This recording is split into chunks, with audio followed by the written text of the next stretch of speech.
Welcome to the Twinkl Talks EYFS podcast. Working in the early years is busy, funny, messy, and exhausting. Join me, Shána, some of the Twinkl EYFS team, special guest speakers, and other early years practitioners as we talk honestly about our experiences. Whether you're listening for CPD, on your commute, or to help you relax, Twinkl EYFS will share everything you need to know about all things early years. Hello, lovely listeners. It's Shána here from the Twinkl Talks EYFS podcast, and we have got a super fun special guest to share with you today. We've got Samantha Dholakia, and she's got something really interesting to share with us about something called the collective approach. You might have heard of it before, you might not, but don't worry, that's what this episode is for. But before we get there, we're going to have another episode of Only in the EYFS. This week in Only in the EYFS. This episode's rendition of Only in the EYFS is going to be a little bit different because we asked you practitioners on our social media, tell me you work in early years without telling me you work in early years. And the responses are hilarious. Let's take a look. Katrina Berry says, I have a piece of Lego, a pebble, and the lid of a felt tip pen in my pocket. Yeah, that's going to be a true one, right? How many other random things have you found in your pockets when you get home? Only in early years. Louise said the same. Missing pen lids, Play-Doh stuck to my knees, missing socks from sandpit play, don't put that in your mouth, don't lick that, dribble patch from a child that falls asleep on you, find plastic food in difficult places to get it out of when you have adult-sized hands. She's talking about a kettle in the roleplay area there, right? Why? Why are they putting things in these holes? Oh wait, Julia and Louise is going to tell me off because that's going to be a schema, and we're talking about that in an episode later on, so keep that in mind, right? But still, only in early years. Caitlin Louise says, what did I just put my hand in? Phew, it was only custard. And last week, it was rice pudding. Okay, phew, because in early years, it could have been anything, right? Thank goodness it was something edible. I'm pretty sure we've had experiences where it hasn't been. Yay, only in early years. And last but certainly not least, in fact, I think it might be my favourite, Vicky Shaw says, glitter in my belly button. How does it get everywhere? How? We didn't even have glitter out today. Is it just me? Is it just me? That's it for this episode. Tune in next time for more antics in Only in the EYFS. Well, yeah. I'm sure a lot of those comments you would have resonated with, listeners. I mean, it's just... I'm sure there are many more as well. Please keep them coming. They were hilarious. They made me laugh. And we all deserve a good laugh in early years as well, don't we? Tough job, rewarding, but giggles help us get through, especially at the end of the academic year, right? We're nearly there, guys. You can do it. So, moving on to our main event of today's episode, we're going to be talking about the collective approach with Samantha Dholakia. Now, if you hadn't heard about the collective approach already, it's basically the understanding that it takes more than one person to raise a child. And what we mean by that is it's a collective effort to ensure that our children get their best start in life. So that includes everybody from parents and carers, external family members, childminders, early years practitioners and teachers, speech therapists, pediatricians, dentists, GPs, the list could go on. But this episode is going to talk about why it's so important to make sure we have those connections and help each other and do it together, right? It's the most important part of any child's life, those first 5 years, arguably the first 7. And it takes a lot of us to help each other to get it right. So Sam is going to share with us how we can do that. Take it away, Sam.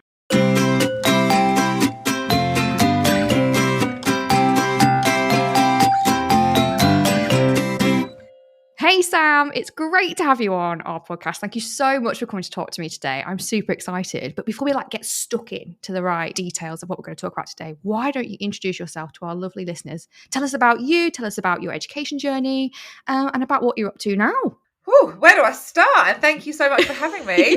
Okay, so hello everyone. Thank you for listening to my story. Here it comes. So I'm Samantha Dholakia. Hi. I started as a nursery nurse. So my kind of background is in education. I started as a nursery nurse. I went into Montessori teaching. Ooh. Then I went into primary education and kind of the mainstream area of education. went to Key Stage 2 straight away because I'd had enough of the little ones, and then worked back, my friends. They always get you back. You can't escape all the us. way back to early years. Yeah. So I've done all the ages, and then I kind of worked. I was a phonics lead, and then I was an early years lead and kind of practitioner and specialist there. Became deputy head, and didn't want the headship. I was like, I don't want the next step here. What do I do instead? So I went into consultancy and school improvement, and I used to go in, and I worked for a very large literacy company, and I used to do teacher training and support and coaching and mentoring within schools, leadership support, and really looking at data and helping drive reading and writing in schools. And I loved it. I absolutely loved it. It was the best thing until I found the best thing. Because I worked with hundreds and hundreds of schools across London and surrounding areas in this role, and I found that there was always a gap. Mm-hmm. There was always a gap between what we saw on paper and what the children could actually do. Preach. Yes. So I was having a conversation with one of the heads one time in school, and we were looking at this data, and she just turned to me and she said, Sam, what's in the gap? Mm-hmm.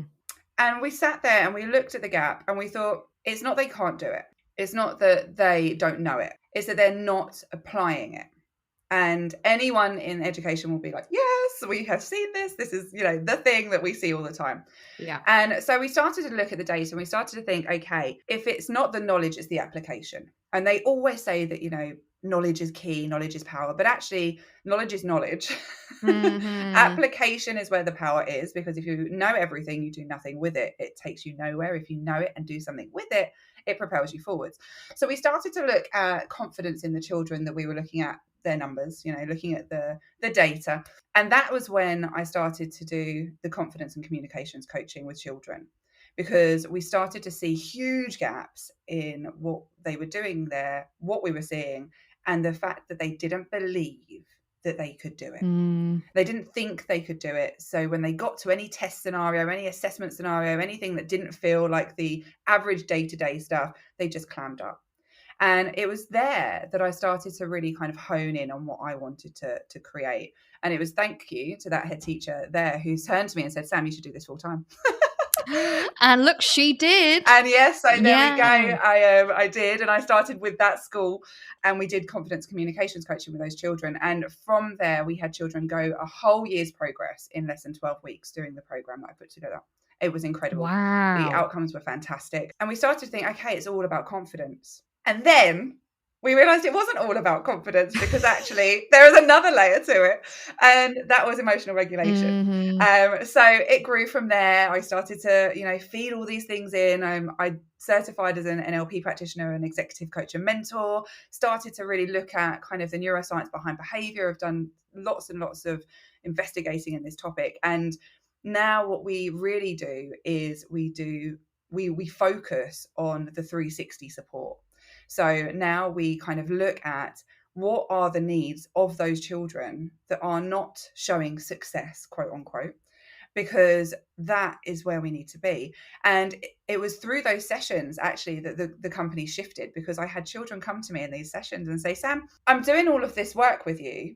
It's making all the difference on the inside, but on the outside, I'm being told off for it. And I kind of leant in and said, what do you mean? Why would you be told off for this stuff? And one of the children, I will never forget, he said to me, well, my teacher, Sam, my teacher's amygdala is all over the place and she doesn't even know it. And I told her. Oh my God. I told her that she was dysregulated and her amygdala just needed to calm down. And I got sent out. Oh my God. And I was told I was rude. And you need to work with her because her amygdala just keeps irritating my amygdala. And this child kind of went on this rant. Oh, that is brilliant. I sat down and I thought, he's so right. It's not enough to work with the children. We have to work with us as grown-ups as well. Mm-hmm. So thank you to that child, because through that, our teacher training was born. We then kind of went in to deliver staff wellbeing sessions, training on the neuroscience behind behavior, regulation, co-regulation, self-regulation, shared regulation, all of the different formats that we see rather than kind of always hearing self-regulation. And then another one came in and said the same about their parents. Ooh. Oh, and you know, as a parent, it hits hard when you're told about yourself by your child. And Ouch. so we had a chat with that parent following a very tough conversation that child had had with them. And we started our parental strategy sessions. So we now do the 360 of parents, practitioners, and children, all the way up to, you know, teens and beyond. And then we started to kind of do this in school, and we're really pleased with the results that we've had through what we call the balance system. But I tell you, we haven't stopped there, which is so exciting, because come September, we have got the balance zone opening. Because 360, I know, it's very exciting. 360 is not really 360 if you're not getting everything in. And we were talking to some of the children, and this has all come from the kids, which I absolutely love, because I think sometimes as grown-ups, we kind of think, yeah, we know what we're doing. And other times we just realize that we don't. We don't know what we're doing. I'm definitely in that second camp. I'm literally like, I have no idea what I'm doing any of this time. Like, yeah. You and me both, my friend. And I'm like, tell me, teach me Yes. the way, everyone. I will Yes. do it, and we will conquer it together. So yeah, we were talking, and the little one was saying, you know, I don't feel myself. And this is exactly what he said verbatim. I don't feel myself. And I asked him, oh, what does myself feel like? You know, let's figure that out first. And he told me, I don't feel myself, because he was tired. He was hungry. He was this, he was that. And he reeled off all of these amazing insights that he had. And we'd been doing the work with him for a little while. And so he was using the wonderful words that we'd been practicing. And that was when I realized we needed the balance zone. We needed a full 360. I think we thought it was 360, but it was really a 180. And now we were like, okay, we need the other half. So now the balance zone opens, and I have got a range of experts joining me to keep going with this mission. And we are covering the full 360 of needs now. So not only are we helping parents and teachers with our training, but we're doing on-the-go support with all areas of life, because I think so often it's like behavior is this whole separate thing. Yeah. You know, we deal with it in the moment. But actually that child was like, that's not me. I'm just hungry. I'm just tired. You know, I'm this and I'm that, and that I'm not being difficult. I'm not trying to upset you. And it was through that, and I was like, right, okay, so who do we need? And I made a list of all the things he'd said. And I was like, these are the people we need in the balance zone. So now from September, parents will have a full access to a range of specialists that cover nutrition, sleep, all the stuff that we really kind of overlook when it comes to behavior, as well as having the teacher platform for ongoing support there. So excited to be kind of at this point now. But the journey has been an interesting one, I think, especially kind of talking to all the people that I've managed to talk to over the last few months. It's just been an incredible experience, and I've learned so much. I mean, you have done all the roles. I mean, you've got so much experience. Like, you've been in every position, and also you are a mama, so you also know from the parent side. So it's like, if anyone knows what's going on, it's going to be Samantha. We can get in touch. Or I can figure it out with you. You know, I think my husband says, I mean, as a youngster, and I don't know about you, but as a youngster, I had a whole host of jobs. You know, I worked from like 14. I was worked in the cafe. I've worked in the pharmacy. I've done all that. And it's like sometimes we'll go places, and I'll be like, oh, I worked there. I worked there. And my husband's always like, is there a job that you haven't done? And I was like, but this is just kind of how I grew up. It was like, go to work, you know, put yourself in work. So it kind of like has obviously, you know, been a thing since childhood for myself. And now hopefully I'll pass that on to my young developing mind, my little human. Yeah. And look what like you've been able to do with it. Like, power to you for starting this set up in this company by yourself. Yes, I'm always about the entrepreneurial ship, especially in early years, because I feel like in early years, practitioners and teachers, we get taken for granted. It's like, oh, you just babysit. Yeah. Excusez-moi. No. And, you know, the breadth and knowledge that we all have as practitioners, I think is outstanding. Yes. And I'm biased because I'm part of that, early years sector, but still, I still think it. Sing it. Yes, I will never Sing shut it. up about it. No. And I think we forget that those early years are creating the blueprint for adulthood. And we do not realise how important that is. Right. It is literally hit the nail on the head there. We have such an important job when we're dealing with early years children. And this is why I wanted you to come on and talk about what we're going to come on to in a minute, the collective approach, because Yes. everything that you've described to me has kind of like proven that point. Remember that old saying, it takes a village to raise a child? Yes, it needs to be a forever saying. Yeah, I feel like, especially when I was growing up, that kind of dissipated and people weren't really using it. I feel like maybe in the 50s and 60s and 70s, kids were able to, I don't know, play in the street more and have more, I don't know, connections, and aunties and friends were always looking after you. And of course, in terms of like official buildings, there were more family centres, etc. They've been shut down recently and there's not as much support there. Yeah. I feel like it's making a comeback because I think we're all realising, especially after COVID, when we were all isolated and we weren't able to connect with other people to support us, it really hit home like, oh, damn. Oh, yeah, no, we really can't. We can't do this by ourselves. Yeah. Nor should we try. No, and I don't think we should either. And I agree with you. I think that's why early years practitioners, whether in a day nursery or in a preschool or in a school setting, they are so unique to perhaps maybe other key stage staff because we have those relationships with our families because they are necessary for the child. And there are so many other things like, you've got the age 2 progress check, you've got your health visitors and, your social workers and all, like, there's so many things that go on. Your speech therapist, your, physiotherapist, like there's so many things that go on that everybody needs to be involved to ensure that the first 5 years of a child's life is as successful as it can be. And this is where the collective approach comes in, I think. And I'm going to leave it to you because you're the expert. What does that really mean? What is the collective approach? I think this is such a great topic. And I actually think it should go to 7 rather than 5, because I think, those first 7 years of our lives fundamentally, as I said, create our internal voice, create how we view the world, all of the filter systems. And for anyone that's done any training with me or wants to, come on over, guys. We do go into the filter systems quite heavily. Basically, those are the blueprint of what we then go on to. And of course, that's not to say that we can't change, because the old dogs always learn new tricks, but I think it's a lot easier if we just get the blueprint right in the first place, or as right as it can possibly be. And I use right with like air quotes here. So in terms of a collective approach, what we really want is we want to share the load. We want to be able to bring in, we cannot know everything. There is nothing that we can know everything about in terms of children and development. And this is one of the reasons the balance zone to me is just so crucial and important, is because I don't know everything about speech and language. I don't know everything about nutrition, and I don't know everything about sleep. My goodness, I wish I did right now, because my toddler, I'm really looking forward to working with with the sleep coach who's joining the team.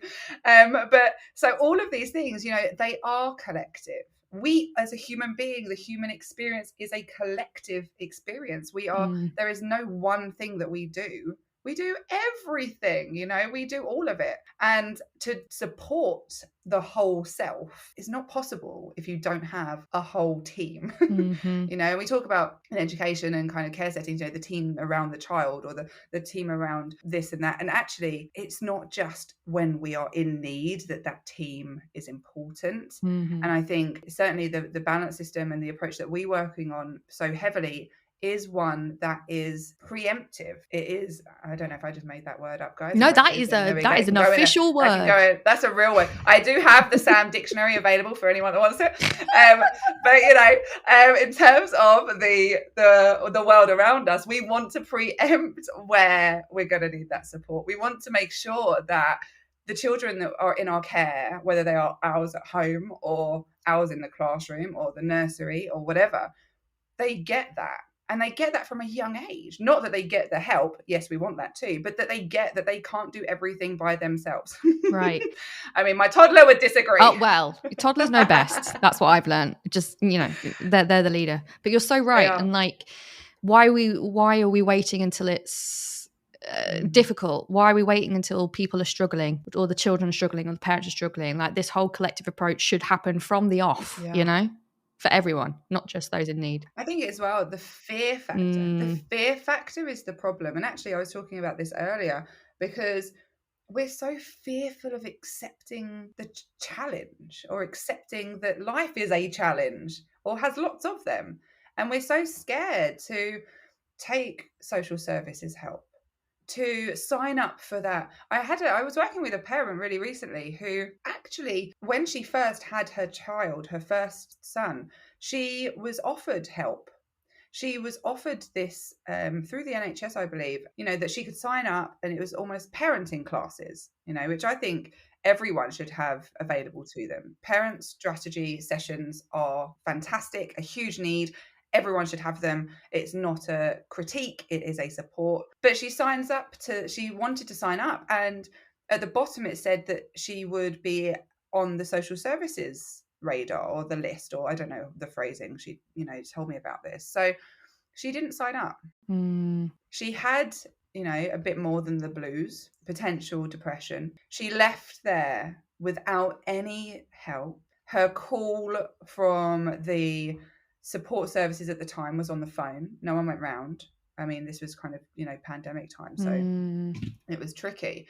But no one intervened, no one helped, no one noticed or kind of acknowledged that she was finding it hard because she was masking it so well. Yeah. Because she was so terrified of losing her child. And I think we've created this fear-driven society where accepting help is scary. And I think that if we are able to have a balanced approach, putting in these systems, that reduces our children's, we talk about generational trauma, we talk about generational understandings and learnings and things being passed down, but we pass down fear too. And actually, if we can kind of make the butt stop here and actually notice that that's something that's happening, we can interrupt the pattern and we can say, right, okay, we don't really want our children to fear failing, fear getting stuff wrong, fear learning something that's actually really tough and getting help from the people that know better or know something more. Then they don't have that internal fear of asking for help and asking for it in the times that are our darkest. The human brain, wow, it's amazing, but gosh, it can go to some dark places. It really can. And I think when you're a practitioner or a parent or anyone that works holding space for someone else, your care for yourself, it's the first port of call. And if we can't kind of support our brain when it's finding things tough, the world isn't lions and tigers and bears and anymore necessarily for us. It's the internet, it's the instant gratification, it's the the other dangers that we have now got. If we can't safeguard ourselves in a way that isn't fear-led or preventative of us getting help, then we're just going to pass that on to our learning minds, our young minds, our developing minds. And that cycle is not broken. No. And you make such an important point here, especially about why this kind of collective approach is so important, because obviously we all know it would be important for the child, because the more expertise that's involved, the better, of course. And also children are processing lots of stuff and it's all very new to them and they might not be able to communicate that. And so that's why, help is needed from other areas. But like you say, parents are struggling. I've said this so many times on many episodes, there is no book on how to correctly parent. And there shouldn't be, for a start. But there are lots of them. Well, there are lots of books with opinions on this. Opinions is the correct term. Yes. Oh, dang! I like it. Many opinions, none are factual, none are gospel. So many opinions on it. Yeah, and it's you need that support, because you don't instantly, as soon as you have a child, I know everything. I know it's really difficult, especially watching my friends who have recently had children. Of course, it's an absolute blessing, but my God, is it hard work, Yeah. And you need that support, and that's okay. But then, like you say, also for our social workers, our healthcare workers, our early years teachers and practitioners, you're holding space for those people. And that can be really overwhelming, because you're in a position where you are expected to know certain things or know everything, and you don't. And that can put a lot of pressure on yourself to be like, right, oh gosh, I'm failing these families. I'm failing this child because I don't know what to do. And blah, blah, blah. And they're not going to think of me in a good way because they're coming to me for help and I don't have the answers. And where are you looking after you there? And that, I think, is where the collective approach comes in, because like you say, we can't all do it all. But if we all rely on each other and hold space for each other, we can then hold space for ourselves and then do the best that we can and teach our children in the same way, right? Yeah, absolutely. And I think holding space for ourselves is the first step. You know, if we can hold space for ourselves long enough to actually hear what we need, then we know where to go for help.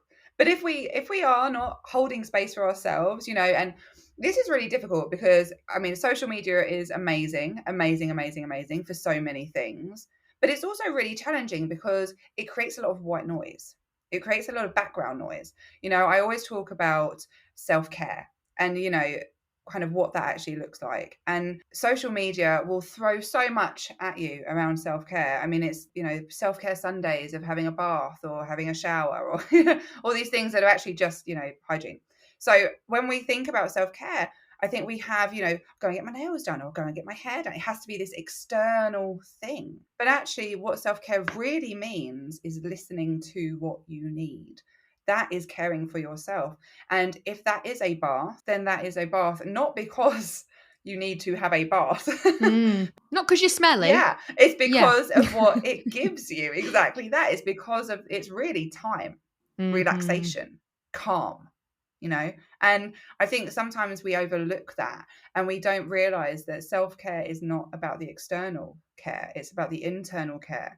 And yes, you know, you might see lots of posts about meditation and breathing and all of this stuff, but there is a absolute non-negotiable science behind the stuff that helps your brain to regulate. And breathing is one of those things, because we take it so for granted and we forget that actually a lot of our breath, a lot of the breathing that we do doesn't really hit where it needs to get to. We don't breathe in a way that is useful. We're just kind of staying alive. Yeah. And actually that's really important, but we also need to be able to regulate through it. So in terms of kind of the collective approach, just having that holding of space for yourself first is the best way to help anyone else. And again, you know, I feel like it could be a meme or a or a social post again. We love a meme. But it really is the place that we start. If we go in, I remember being told by many people that my classrooms were bonkers over the years. And I can tell you in, you know, a really quick fire way, they were bonkers because I am bonkers. They are bonkers because I am so high energy. Yeah. That you would come into my classroom and it would be a buzz, chatter and, you know, laughter and fun. And I am a firm believer that classrooms should never be silent unless they're empty. And, you know, that would be just the way it would. And people would say, oh, I really hope we get your class next year. And then they'd get it and they'd be like, oh, you know, like, because it wasn't them, it was me, you know, it was my extreme energy. Yeah. And I would come in, I'd be like, hi. And then those days where I just didn't have it in me to run my ship the way I would the rest of the time, you saw it. People would come in and be like, oh no, what's wrong with everyone today? But no, there's nothing wrong with everyone. It's just me. It's just me. I've sunk myself this week. You know, it's that part of my cycle, or it's didn't get enough sleep, or I didn't eat the right food this, you know, past 24 hours or whatever. But that you can see it in those around you when you hold space for yourself. Absolutely. And what, you know, and how you treat yourself or how you treat, you know, it impacts everybody around you, doesn't it? So it's equally important that way. In terms of the collective, for any of our listeners maybe who don't know, what kind of people would you expect in a child's life to be in that collective kind of setup? I mean, of course, we've got the child themselves, the parent and an early years practitioner, but who else is involved in an early years life? I think that's a great question. And I think actually there are so many people that we can have involved.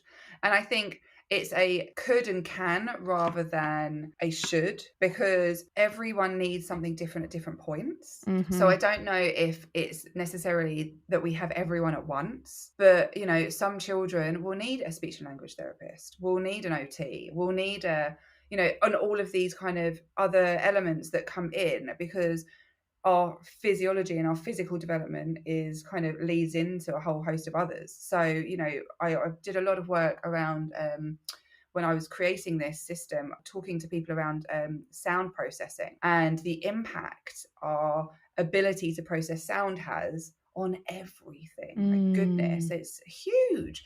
So sensory stuff is huge, and we don't necessarily spot it. We don't necessarily realize, unless someone's not hearing us, that there's something going on.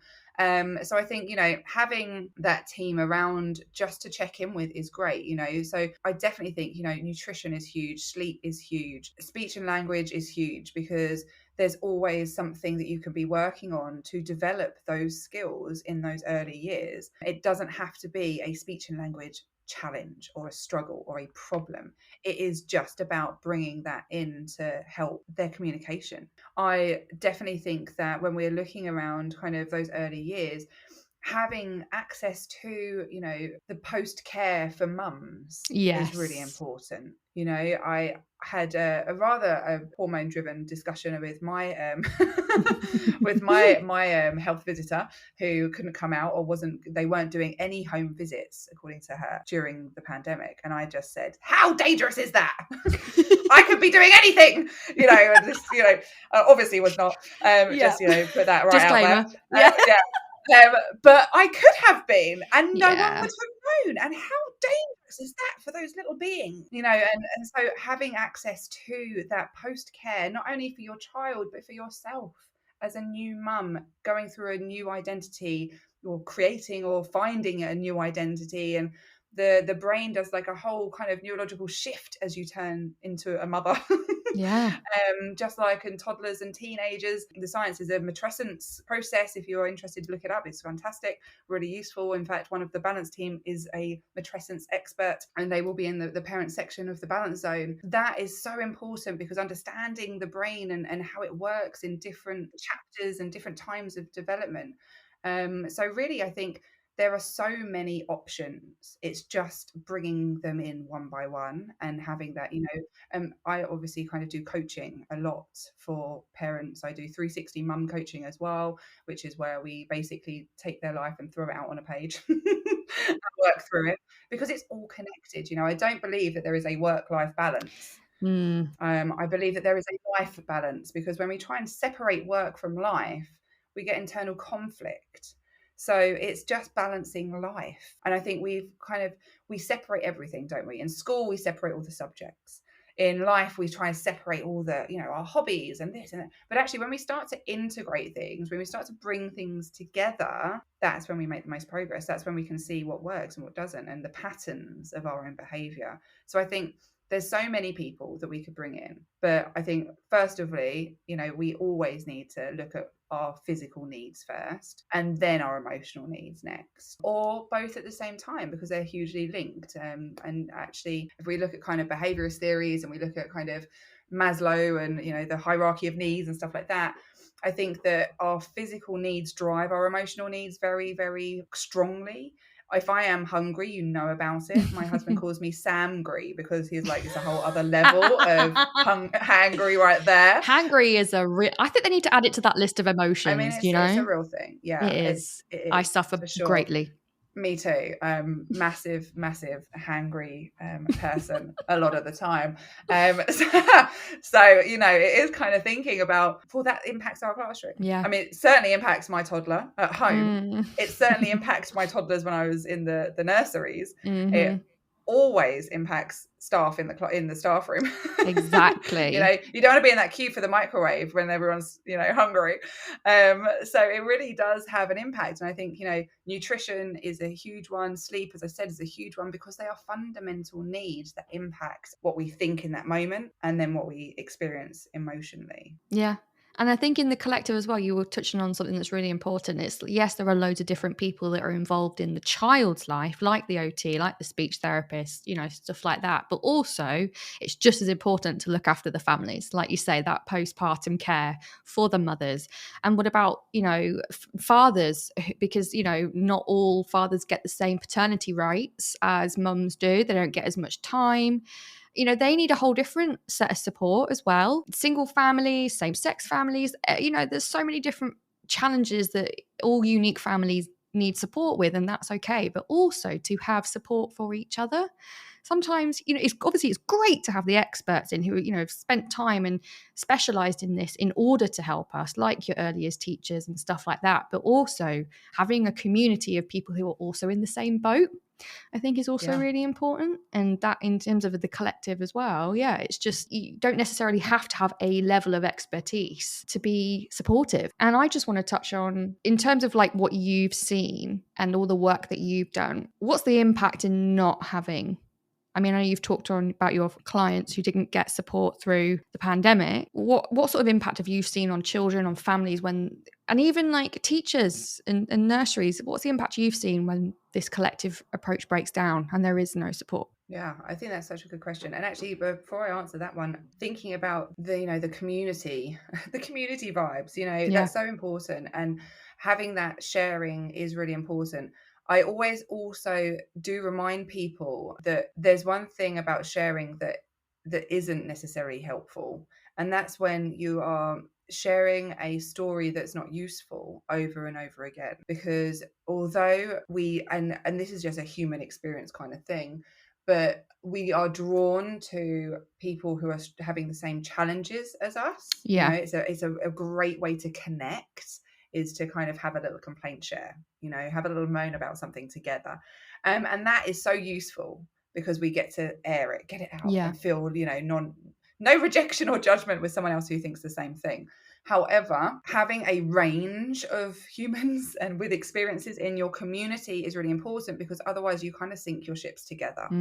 If you both are rehearsing those stories that aren't really useful in terms of emotional stability and aren't getting you out of the situation because you're just rehearsing and practicing the old story, then that doesn't move you forwards. It keeps you stuck. So I think when you choose your community and when you choose the people you surround yourself with, it's really important to kind of think, who is in that community and how do they serve me? And how do I serve them? Because ultimately, most of what we say just needs to be out. But once it's out, it's out. Once it's out there, you put it out there, you can't get it back in. So it's like, okay, am I going to trigger someone else? I mean, we can't take responsibility for that, but it's just a conscious awareness of thought, isn't it? Is this something that needs to be shared? But also, is the community just kind of keeping me here when I want to be there, and that's such a difficult thing to think about. And I've done lots of work recently with kind of one of the biggest coaches in the world. Actually, I was really loving some of the support that I was getting from their team. And Tony Robbins always says that you are the average of I think it's like the 7 people, I might have misquoted you there, Tony, I'm so sorry, the 7 or 5 people that you surround yourself with. And if you are the average of those people, what does that give you? And I think sometimes when we're thinking about collaborative approaches, collective approaches, bringing everyone in together, are you creating the average you need in order to move forwards? Or is that average keeping you where you are? Because I think that's really difficult to judge when you're finding life tricky and tough. If you're in a group, and you see it in the staff room a lot, because it is hard work. It's really hard being a teacher or a practitioner, and you can hear the conversations being had. And I've often kind of been in and done training and stuff and pitched up next to people and been like, they've had the training in the morning and we've got the afternoon session, pitched up next to them, and something's come up and it might have been photocopying or what have you. That's always a thing in the staff room, isn't it? We always love a photocopier for stress. But I'll pitch up next to them and be like, so where are we averaging out? Where are we right now? Is this like, and I, make a joke of like a 5-minute moan or a 10-minute moan, or are we moving on right now? And they'll look at me and be like, oh, Sam, okay, yes, because we would have done the stuff in the morning. I won't pitch up next to them before that, because they'll be like, who is this woman and what is she saying to me? How dare she? How dare she get involved? Get out. But if once they start to know the science behind it, and I just kind of just remind them, because we do need to make sure that we are surrounding ourselves with the people that are useful to us. And that sounds really, really bizarre, but it's so important, and that we are useful too, because ultimately we want to help each other, and that's part of that collective approach. coach. Yeah. Can I just pause? Really? I'm sorry. Tony Yeah. Robbins. The Tony Robbins. Yes. You worked with the Not Tony directly with him. I've been like to some of his like big seminars and events and stuff. And yeah, I've had like coaching with his team and stuff. So, What? yeah. I know. I've met KK. I don't actually know her full name. Have you seen her? But, Yeah, like, I've met her and like Whoa. done the whole like Agotsku stuff. Like met Brian and like he's amazing. So yes, we were in Miami last year, and I went to do all of the stuff there. So yeah. It's been great to kind of, and it's so useful, you know, with all the stuff that we're talking about, this collaborative and collective approach is so useful because we don't need to always look within education to take stuff and run with it, you know? Absolutely not. Absolutely not. A big fan of Tony Robbins as well. Listeners, if you have no idea who we're talking about, just go and like look up any Google. like self-improvement, self-help stuff. Like Tony Robbins You'll be is like flooded with information. Yeah. And you'll be sucked in like we are and just, you know, love life. It's great. But you were talking about like how, you know, you've seen the impact of it in terms of like us as practitioners or as schools or even like local authorities working with private nurseries and things. How do we support that collective approach? How do we encourage it within our settings and within our communities? It's a great question. I think the way we encourage it looks differently in different places. And I say that because I've been in lots of settings where they're very open to these discussions. They're very open to making change. They're very open to bringing people in. Budgets have a huge impact. Yeah. Of course, the big B word. And, you know, that's one of the things that, I mean, I'm working with schools at the moment, but the schools I'm not in, the first thing I hear from heads is that we don't have the budget. And I'm like, okay. So we are working on ways around that. Everyone will be happy to know, I hope. Don't worry, we will help you with your budgets. But ultimately, I think change has to start by modelling. So it's really good to start with one person and model it and run with it and see the difference, because emotions are contagious, and so is progress, and so is success. And so all the behavior patterns that we want to replicate, because I think we talk about behavior patterns a lot in terms of making change, but actually sometimes we just want to spot the patterns that have created success, because success leads Tony quote, here we go, success leads clues. But it's true, you know, we do see the patterns in behavior. We see what people are able to achieve because we can see where they've, you know, the things they've done to get there. And actually, when we start to model these things to others and those around us, especially, you know, with our little humans, we know as practitioners that modeling is a crucial part of learning. But it doesn't stop when we get to 7 or 10 or 15, you know, 25. Modeling, we see it all the time, and we want to kind of just take that one person and then those 2 people and then those 3 people and then kind of go from there, I think, in terms of bringing that approach, because it can be difficult when you hit that rock when you get that pushback of, you know, I've worked with lots of leadership teams and they're like, there are just some members of staff that we can't get through to, you know, and I'm like, bring them to me. Let me meet them. Let me work with these people. These are the ones I really want to work with, you know, because actually there is, and we come back to kind of full circle here, there is a lot of fear around change. There is a lot of fear around making, you know, asking for help. And I think we forget that we've all gone through this education system ourselves. We've all had our own experiences, going back to kind of the filters that we talked about as well. We all have our own informed idea of the world based on those filters, based on what we know about it. And I always say to my clients, you know, we only know what we know. Right. And if we want to know more, we have to be ready to know more. And sometimes that's really scary. Sometimes, you know, especially as a parent, or, you know, particularly as a parent, I would say practitioners too, but really as a parent, because there is nothing more important to you. The stakes are so high. And I'm always kind of, you know, my husband says to me, stop parenting through science. You know, and I'm like, well, what's the point in knowing it? You know, we talked about knowledge. Yeah. Knowledge is no good unless you implement it. Yeah. So I'm implementing it, and that looks like parenting through science, you know, so I'm sorry about that. But because it makes such a difference for what I want to achieve for my little boy. And I think, you know, when we go into the classrooms, the intention, the knowledge is so good. The application of that, and I'm not talking about what we teach, I'm talking about the internal world that we share. And it's that I think, you know, through our balance system and the balance zone and all the work that we're doing in the world, is that that's the gap. It's bridging the gap between home and school for the internal world, not just the external. And I think the internal world, I think, is a really good point, because perhaps maybe listeners are listening to this and thinking, well, I want to make this change. I want to build these connections, but budget, which I know is an absolutely massive one. Yeah. Staffing, the ratios are crazy at the minute in terms of, all of the things that practitioners and parents and, the NHS, there's just a lack of speech therapists, of physio, there's just, everyone's struggling. How do we do it? I would say first is start with yourself, just like Sam's been saying. Where do you need support? Where do you feel that you need to take time for you? Where can you hold space for you? If you're a room leader, if you are a manager, are you doing that for your team? Are you doing that for your staff? Because if you're not looking after your staff, I don't know what you expect them to do. You can't make them make miracles if they're absolutely exhausted and they're working 50-hour weeks and they, more plus. What about your parents' mental health? Are you actually looking after them, and start with what you already have and then, bridge out as well, because it can get really overwhelming, but, start little steps, Yeah. So it's the 2 millimeter rule. Every 2 millimeters makes a difference. Well, I like that. You just have to shift 2 millimeters at a time. That's a great way. Yeah. I don't know where I learned that one from.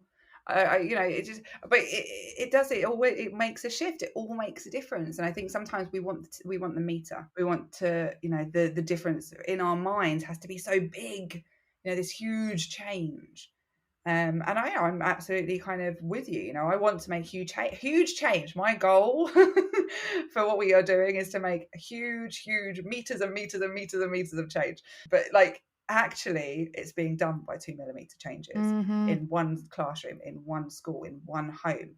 And actually, it has to be that, because that's how we make the big differences. And I think when we are looking at how we support staff retention, as you said, is huge, because we're not making those 2 millimeter shifts within our staff. We're not helping them to move the needle for themselves. We're all just treading water. Yeah. Well, that's a lovely note to end on. Look at that. It's like drop the mic, treading water. Boom. Yeah. I love it.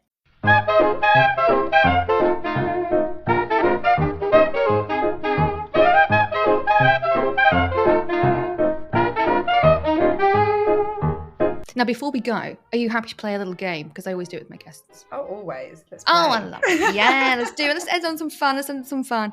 So we call it Would You Rather Teacher Edition. And I'll ask you some questions. First one's always the same. The next two, I kind of tailor it to who I'm talking to, so we get to know you a little bit more. But the first one is, would you rather tea or coffee? Tea.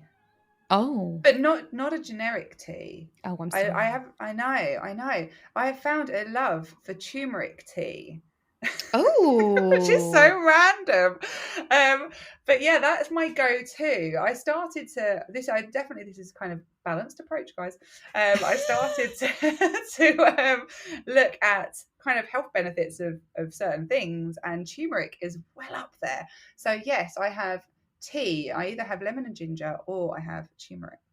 Oh, I like it. Dropping some health little benefits there as well. I like it. Thank you. Now, your second question. I mean, it's the summer. It's lovely outside. We've been very blessed with the heat in England. Would you rather ice cream or ice lolly? Oh, this is a really tough one, because it depends on when you catch me. Oh. Like sometimes I really want to dig into an ice cream, and other times I'm like, no, don't do it. Have an ice lolly instead. But I really do like a Solero. That's my go-to. What's Which a kind of Solero is a mixture. again? So it's like got kind of ice lolly outside, I guess. Yeah. Kind of like and then ice cream in the middle. So I don't guess think it's I've kind of had a combination. A Solero, yeah. I'm gonna have to try it. They are my favourite. They're my go-tos. Particular flavours? I don't know, the orange one. It's not an orange flavour. It's just orange. Flavor, it says on the thing. Actually, no. But it's the only thing in the freezer that I will race my toddler for. Because I'm like, that's no! Brilliant. Oh, race for the Soleros. I like it. That's it. And then last but certainly not least, I find this one so tricky. Would you rather a longer summer break, but shorter breaks in the half terms and like terms, or longer half term and end of term breaks, but short summer? Oh, longer half term breaks. Oh, tell me why. Because I think, the summer holidays served a purpose, post-war. We don't need to have, I mean, some of my schools are off for like, nearly 8 weeks. Oh, wow. It is, 6 weeks, 8 weeks. This is a very long time. I think it builds anxiety for both staff and children in the return. It's a long time for parents to manage childcare. And I think we all need regular breaks. It's a bit like going to the gym and doing like a 5-hour stint and then not going for like a month or 10 months. That's so true. And it doesn't really serve its purpose in that way, because actually, it's kind of like, I definitely think having regular input is always better than one-offs. Yeah. I think I'm with you there. Like, although a very long summer sounds really tempting, I'm like, oh my God, it'll be great. The thing is, it's the burnout. We get to every half term, to every end of term. It's not enough time to recover. And we shouldn't even be recovering in those half terms and end of terms. We should be enjoying it. Ongoing, yes. Exactly. But yeah, if we do little and often, I think it'll balance everything out, won't it? Absolutely. I love it. I love it.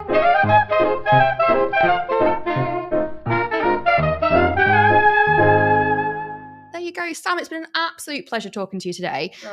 I've learned loads, and I know our listeners will probably have more questions for you and will want to seek out more. So if our families and our listeners want to do that, where can we find you and what have you got coming up? Oh my goodness. So you can find me on all of the platforms, of course, SPD, Tuition and Coaching.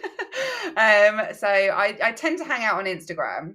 And then it goes on to Facebook or all the other ones, or LinkedIn. So you can find me, Samantha Dholakia, on LinkedIn or Instagram at SPD Tuition and Coaching. I love it when people email me or pick up the phone, even better, and just give me a ring. It's always nice to hear from people. And what have we got coming up? We are basically trying to build momentum for the balance system. The balance zone is being released in September.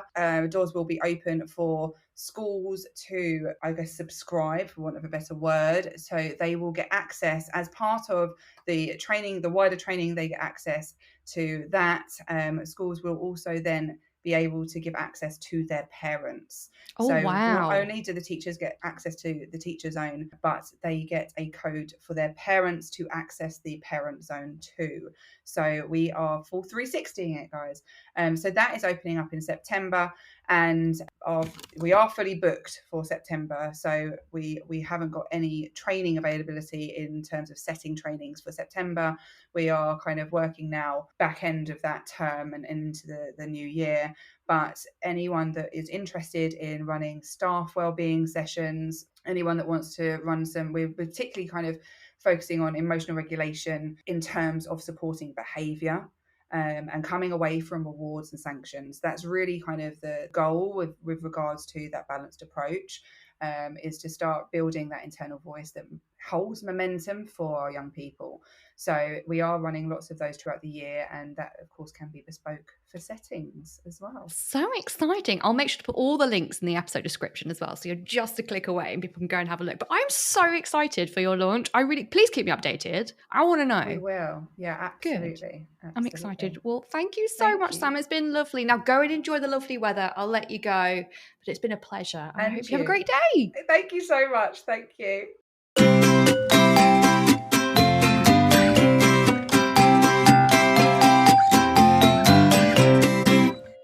Well, there we are, the collective approach in an episode. And Sam was so fun to talk to. Isn't she just such bubbly fun?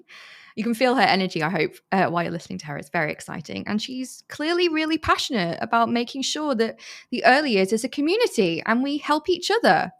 I know, especially from my experience as working as an early years teacher in schools, it can feel quite isolating because we're so different from the rest of the school, I remember in one school, half of the teachers didn't even know where the nursery was, which was a blessing and a curse in some ways. We were left well alone, which we quite liked. But it also meant that we had to deal with things on our own as well. And that can be quite difficult. So we've got this wonderful community of our podcast listeners. We've got a lovely community on Facebook and Instagram as well. We've got a reception practitioners Facebook group, a nursery practitioner Facebook group. We have got private day nursery groups. We've got childminder groups, parent groups for children of early years. There's so many. So if you haven't checked us out already, go and check it out. We have got an amazing community of experts and also just people who are doing the same as you. And that's nice sometimes, isn't it? And of course, we've got the amazing people like Sam who are paving the way and making it possible for everybody to come together in one place, because it can be quite hard to find the people that you need, right? Especially if you don't even know who to go to. So that's what we're here to do. And I hope you found this episode useful. Check out the links in our episode description and come and check out our social media to get more support. But I hope you have a lovely day and I'll see you next episode. Goodbye.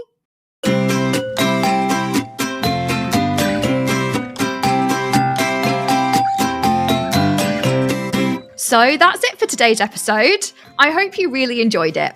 If you would like to join in or would like to know more, then come and find us on our social media sites. We have a Facebook page, Facebook groups, an Instagram, TikTok, Twitter, Pinterest, and YouTube. All the links of where to find us will be in our podcast description. Come and join the conversation. And whatever you're doing today, I hope you have a great day.